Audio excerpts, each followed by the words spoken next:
first thing to say is I'm in Madrid, but I have this rather sort of ugly backdrop. I'm actually in the TV compound because it's the only area within the Madrid Masters and possibly within Madrid that has power. So the time is 20 to 6 local time, and at 12:30 this afternoon, the power went. We were in full swing with the matches, and suddenly the electronic line calling, that was gone. And they said, well, we'll carry on. It's not a problem. But then they realized that there wasn't any power anywhere, to the point where Spider-Cam was loitering in the Dimitrov Fernley match. And Jacob Fernley said, well, I can't play because it's there and we can't move it.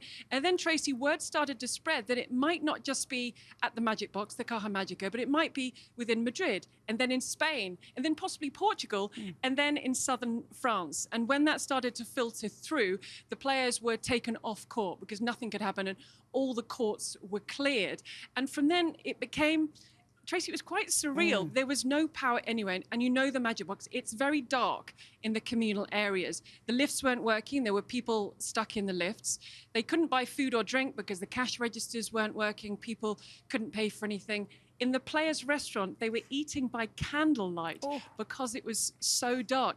There was darkness, Tracy, absolutely everywhere. The players could practice. They could come out onto the courts, but they started to tell the players, if you're at the hotel, don't come on site. And they told the players on site, don't leave site. And they told the spectators they weren't allowed to leave.